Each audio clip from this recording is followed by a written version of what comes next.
will attract everybody's attention.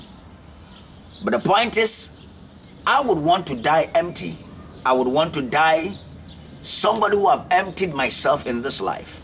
In Acts chapter 13, the verse number 36, the Bible said David, after he has served the generation that God brought him into, he died. You should be able to serve your generation before you die. It will be very, very, very, very sad if you are not able to fulfill your mandate under the sun. So once you are under the sun, the Bible said to everything under the sun, there is a time and a season for it. This is your time. You better make sure you empty yourself before you die. And so if you get a vision for life, it will compel and propel you to be able to do everything that you do with all your might. It is your vision that will drive you even to wake up in the morning as early as 5 o'clock a.m. even when you slept around 2 o'clock a.m. and you know you got to rise up the next day to go to work. It's your vision that will drive you and spur you on to do what you would naturally wouldn't do. Vision will cause you to work with all your might to do whatever you do. Number 2, you will connect to good people who can help you to increase if you have a vision. When Laban connected himself with Jacob, one day he opened his mouth and declared that by virtue of experience, I've come to understand that since you connected yourself with me, there has been increase in my life. The Bible says that when Joseph was connected to Potiphar, his master, one day his master looked at him and said, "Young man, because of you in this house, everything I did had prospered." Ladies and gentlemen, your vision will connect you to the right kind of people. Mary had a vision, and a vision was to deliver Jesus, the Son of the living God. No wonder he connected himself on that day when he heard the news by the angel Gabriel that Elizabeth was pregnant. The Bible says she went to the house of her cousin Elizabeth, and Elizabeth was also pregnant. And the Bible said as soon as Mary saluted Elizabeth, and Elizabeth heard the salutation of her voice, the baby in her womb leaped for joy. Look for people who, when you share your vision with, whom when you stand with, their visions will agree with your vision, and there will be a shaking in your spirits together. The Bible said iron sharpeneth iron. The Bible said walk with the wise that you may be wise, for a companion of fools shall be destroyed by him. I came to tell you today that it is your vision that will compel you to be connected with the right kind of people. Because Peter had understanding about these things, although he had not met Jesus, he was connected to the right partners. That is why on the day that he had the net-breaking catch, the Bible says he had his partners who were waiting for him, who helped him to be able to get the other fishes so that none of the fishes could escape. Who is your friend? Your vision will determine the people that are around you. Naturally, they say birds of the same feathers, they flock together. I want to know your friend now, know where you are going in this life. The third point is that if you have a vision, you be careful of what you hear. You see, you better decide the kind of things you allow your ears to hear. Because the Bible explicitly commands us or instructs us that we should be careful what we hear and even how we hear it, according to Mark chapter 4, verse number 24. Be careful of what you hear. The Bible says in Proverbs that guard your heart with all diligence, for out of it are all the issues of life. Your eyes, your ears, and your mouth virtually becomes the gate and the windows to your heart. And so it is what you see, what you hear, and what you say that connects to your heart. So what I want to say to you today is that if you are going somewhere in this life, you better be very, very careful the kind of things you hear. One thing you hear can either encourage you and spur you on for heights, or discourage you and cause you to retrogress and digress in life for good. What are you hearing? It is what you are hearing that determines what you think. It is what you think that determines what you say. It is what you keep saying that determines your actions, and it is your actions that determines what you get.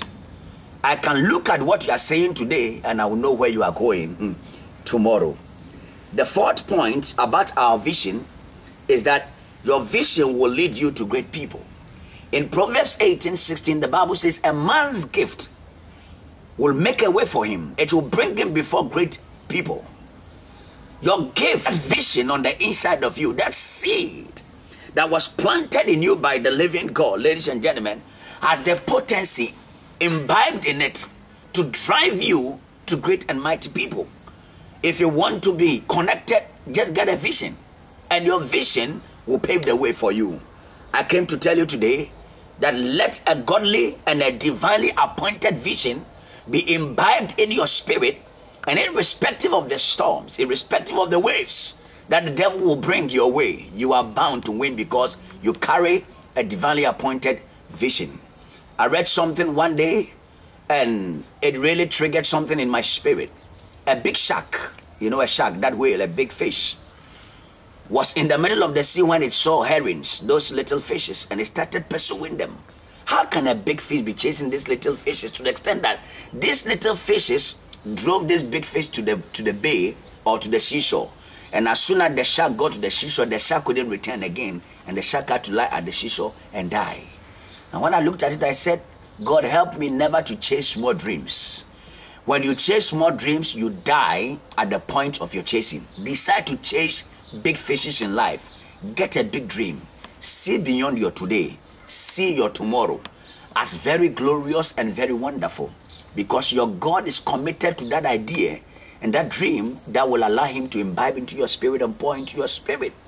And whether the devil likes it or not, when that vision is given to you, no demon will be able to stop you from fulfilling and achieving that dream. I want to say this.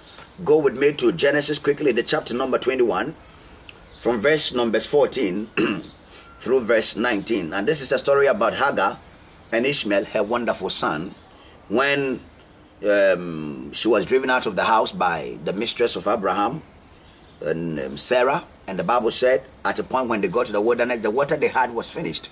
And you and I know that it's very dangerous to be on the wilderness without water. So she looked at this little child's face and she felt that if care is not taken, this child would die. She left the child somewhere, and while she sits somewhere looking at what fate would decide for the child, an angel appeared to her. And the Bible said the angel of the Lord did something. Look at verse number 19. Okay, let's read from verse 14. He said, so Abraham rose early in the morning and took bread and a skin of water, and putting it on her shoulder, he gave it and the boy to Hagar and sent her away. Then she departed and wandered in the wilderness of Beersheba. And the water in the skin was used up, and she placed the boy under one of the shrubs. Then she went and sat down across from him at a distance of about a bow shot. For she said to herself, let me not see the death of the boy. So she sat opposite him and lifted her voice and wept. And God heard the voice of the lad. The angel of God called to Hagar out of heaven and said to her, what ails you, Hagar? Fear not, for God has heard the voice of the lad where he is. Arise, lift up the lad and hold him with your hand, for I will make him a great nation. Then God opened her eyes. And she saw a well of water. You see, at that very place where she couldn't see water, and she felt that life has ended, she was going to die and the child was going to die, when God touched the eyes, that same place where she couldn't see water, she could see water in that place. In this life, all you need is for God to just touch your eyes. If you touch your eyes, the friends that you see nothing in them, you begin to see something in them.